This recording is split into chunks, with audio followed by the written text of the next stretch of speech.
कृष्ण हूँ मैं, यहाँ से एक मूंगा चाहिए मुझे। मेरी सहमति के बिना मूंगा चुराने के लिए आया है? आ तो गया है तू यहाँ पर, लेकिन अब यहाँ से जीवित लौट के नहीं जाएगा।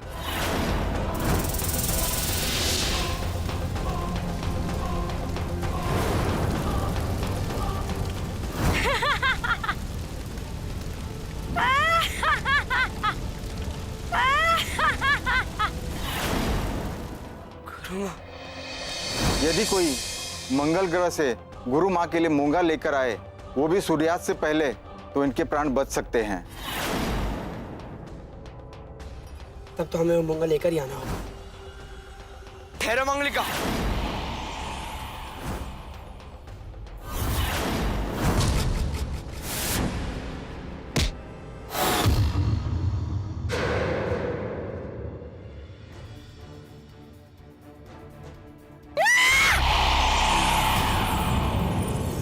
दया करो पृथ्वीवासी, मैं आपको मूंगा देती हूँ।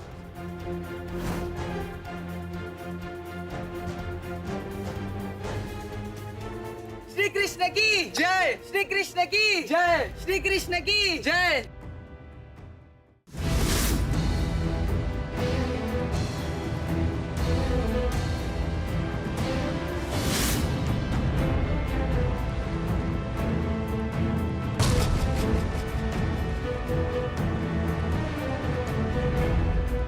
शंकासुर,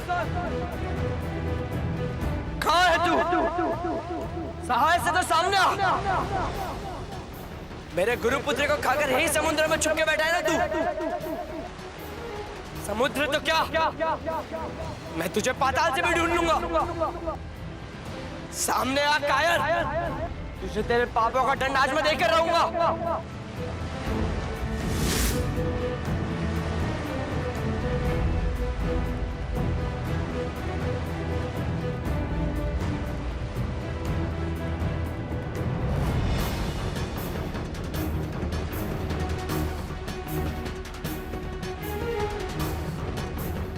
शंकासुर,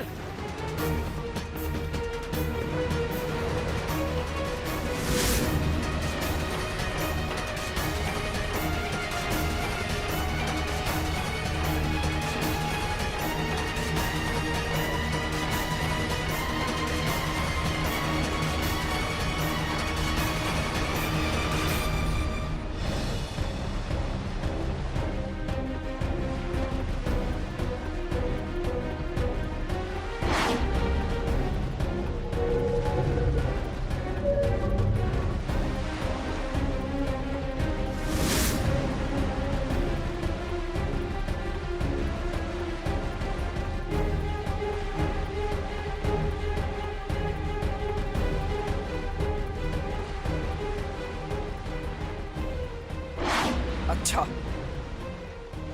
तो तू है शंकासुर की राक्षसनी। अब मैं तुझे नहीं छोड़ूंगा।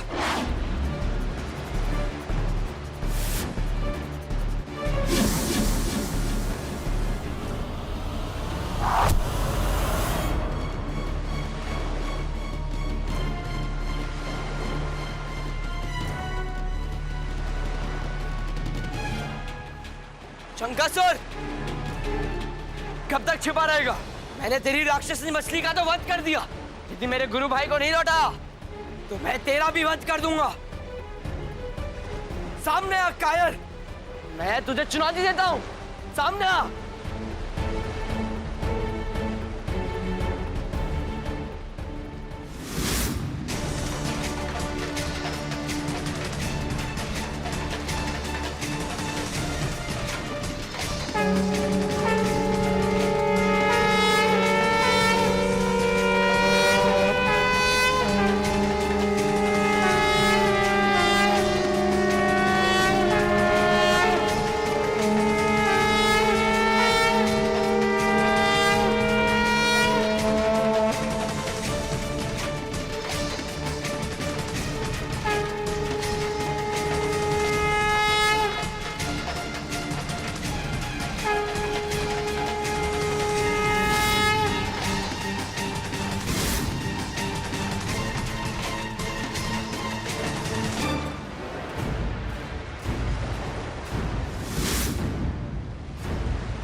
तुम? मैं हूं शंखासुर। क्यों पुकार रहा था मुझे तू? मैं गुरु संदीपनी का शिष्य कृष्ण। मेरे गुरुपुत्र को तूने खाया है। मेरे गुरुपुत्र को वापस लौटा दे, अन्यथा मैं तेरा वध कर दूंगा। तू मारेगा मुझे? इसे मैं तेरी धमकी समझू या मजाक पिद्दी? तू तो मेरे लिए ऊंट के मुंह में जीरा समान है। रे तुझे खाकर तो मेरी भूख भी नहीं मिटेगी, पर बहुत दिन हो गए मनुष्य का मांस खाए हुए। आज थोड़ा स्वाद बदल लेता हूं।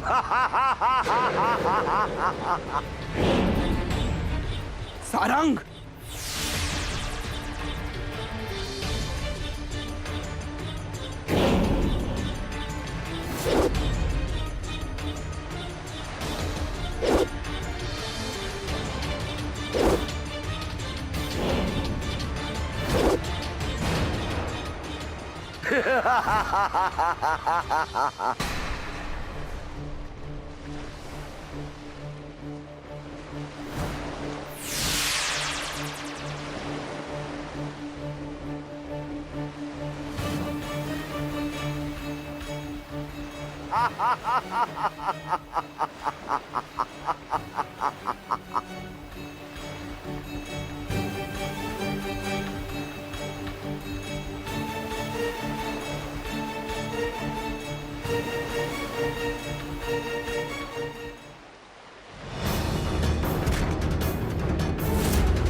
तेरा गुरुपुत्र कहाँ है? खा गया मैं उसे। मुझे जो भी मिलता है मैं उसे खा जाता हूँ। तो अब इसे भी खा।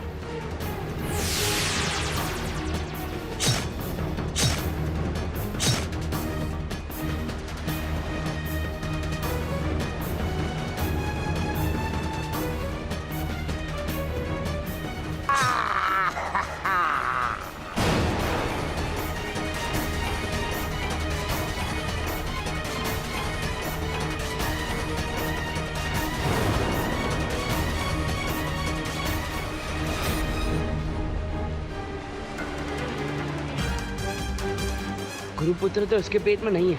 अब मैं गुरुदेव को क्या उत्तर दूंगा? बलराम, कृष्ण, अब तुम दोनों को मथुरा लौटना चाहिए। क्यों गुरुवर? तुम दोनों की शिक्षा पूरी हुई। जो आ गया गुरुवर, परंतु गुरु दक्षिणा दिए बिना यहाँ से कैसे जाएं गुरुवर? मुझे तो गुरु दक्षिणा उसी दिन मिल गई थी जिस दिन तुम दोनों मेरे आश्रम में शिक्षा लेने आए थे। नहीं गुरुवर, जब तक हम आपको गुरु दक्षिणा नहीं देंगे तब तक हम यहाँ से नहीं जाएंगे। हट न करो तुम दोनों। क्या मैं गुरु दक्षिणा के रूप में इनसे कुछ मांग सकती हूँ आचार्य? अवश्य गुरु माँ। गुरु दक्षिणा के रूप में मैं तुमसे अपना पुत्र मांग रही हूँ। ये क्या कह रही तुम? ये असंभव है। क्षमा कीजिएगा गुरुवर, उन्हें कहने दीजिए। कहाँ है आपका पुत्र? समुद्र में। कुछ वर्षों पूर्व हम सभी प्रभास तीर्थ की यात्रा के लिए गए थे। हम सब समुद्र के किनारे टहल रहे थे। मेरी आंखों के सामने मेरे पुत्र को समुद्र लील गया।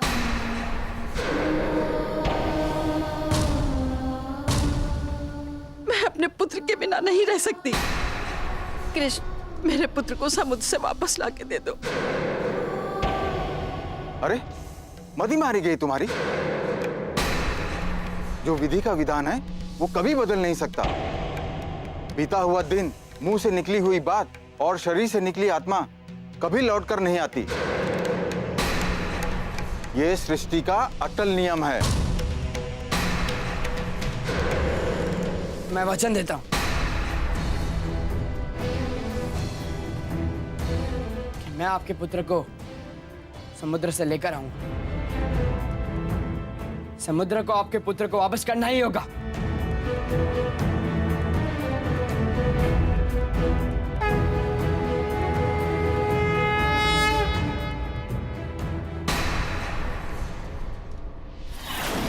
ये बात सच है कि आपका गुरुपुत्र यहाँ आया था, पर वो डूबा नहीं था। क्या? प्रभु, इस प्रभास के समुद्र में शंखासुर नाम का एक भयंकर राक्षस है। मुझे आज भी वो घटना याद है। नहीं शंखासुर नहीं, ये आचार्य संदीपनी के पुत्र है। पाप तू करेगा और आचार्य का श्राप मुझे भोगना पड़ेगा। नहीं,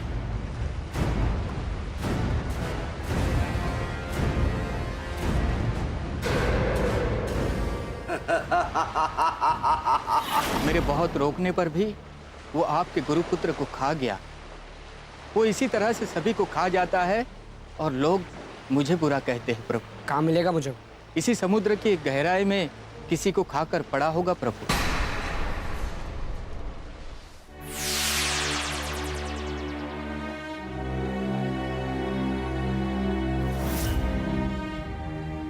समुद्रदेव, गुरुपुत्र तो मैं इनके पेट में नहीं है। आपने मुझसे झूठ क्यों कहा? लीलाधर, आपकी लीला तो सारे संसार में विख्यात है। ये राक्षस मुझे बहुत ही कलंकित करता था। इसे मारकर आपने महान उपकार किया है प्रभु। जबकि आप जानते हैं प्रभु कि मृत्यु के बाद शरीर नष्ट हो जाता है और आत्मा यमलोक जाती है। आपके गुरुपुत्र की आत्मा भी यमलोक में आपको अवश्य मिलेगी। तो हमें यमलोक जाना होगा समुद्रदेव।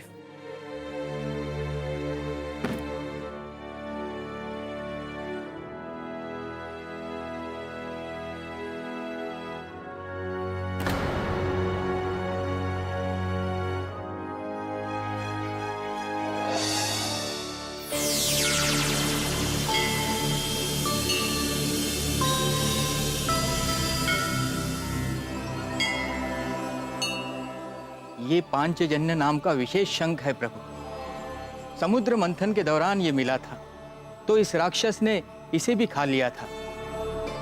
यही कारण था कि वो शंख ध्वनि में बोलता था, तभी इसका नाम शंखासुर पड़ गया। अब आप इसे अपने साथ ले जाइए प्रभु।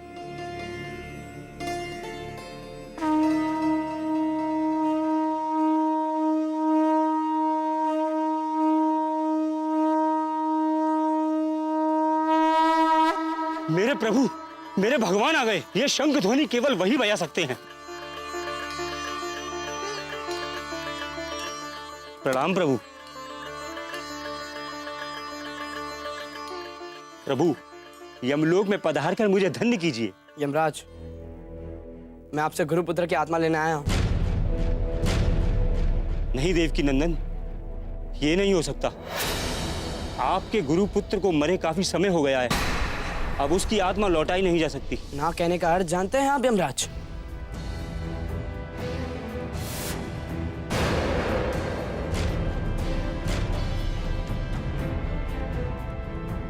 प्रभु, आप विधि की रक्षा करने के लिए युद्ध कर रहे हैं और मैं अपने कर्तव्य पालन की रक्षा करने के लिए गदा उठाऊंगा, इसमें चाहे मैं मर भी क्यों ना जाऊं। और वैसे भी प्रभु, आप ही का बनाया हुआ विधान है प्रभु कि किसी के मृत्यु के पश्चात उसकी जीवात्मा को पुनर्जन्म नहीं दिया सकता।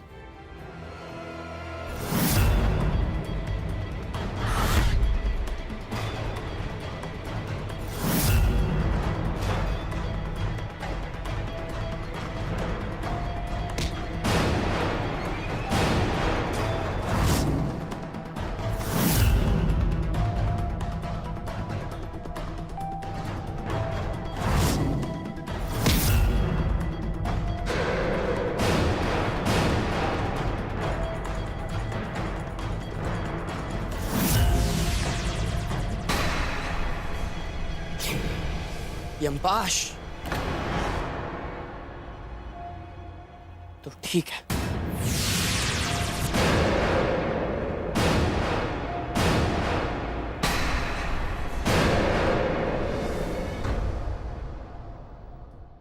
क्षमा कर दीजिए प्रभु, क्षमा कर दीजिए और मेरे हट का कारण समझिए प्रभु।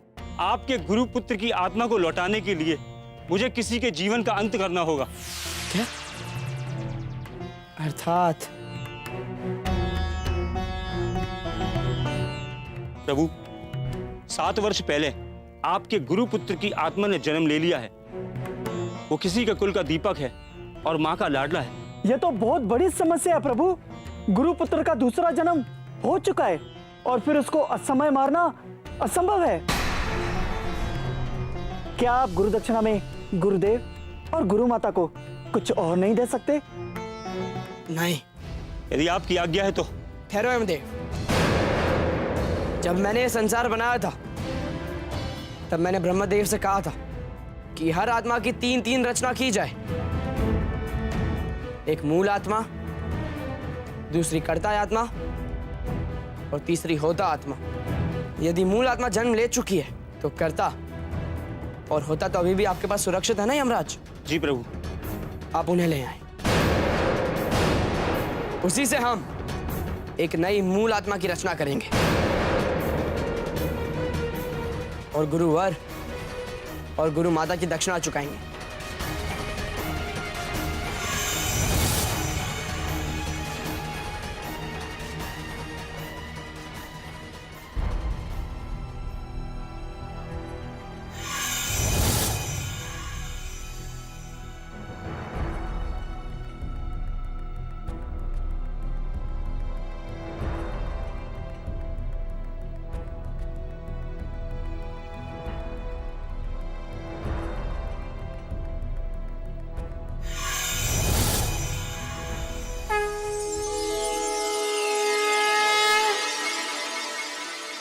जय श्री कृष्णा।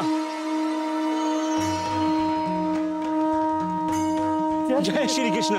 जय श्री कृष्णा। जय श्री कृष्णा। जय श्री कृष्ण। जय श्री कृष्ण।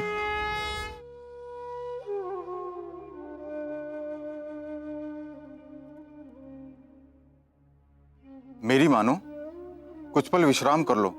पूरा दिन बीत गया, तुमने बिल्कुल भी विश्राम नहीं किया। न जाने कृष्ण। नहीं, ऐसा मत बोलो। कृष्ण असाधारण बालक है, वो स्वयं देव है। मैं अपने देव पर विश्वास करती हूँ। मैया, बाबा, पुत्र, पुत्र, मेरा पुत्र। कृष्ण कहाँ है पुत्र?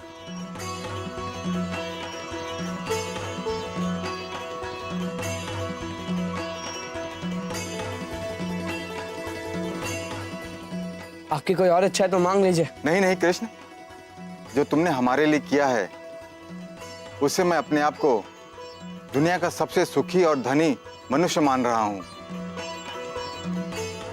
आपका आशीष सदैव हम पे बना रहे। अब तुम दोनों मथुरा लौटने की तैयारी करो। नहीं, कृष्ण और बलराम मेरे हाथ का बना पकवान खाए बिना नहीं जाने देंगे उन दोनों को।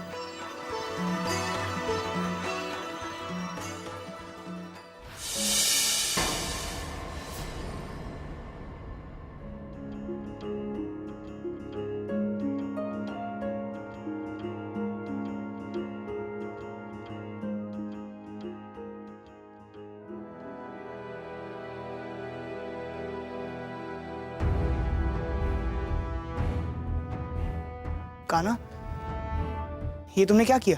दाऊ, सम्राट जरासंध को कब तक मिट्टी की मूर्ति बना के रखना चाहते हैं? हम मथुरा लौट रहे, उन्हें भी मगध लौटने की अनुमति दे दीजिए।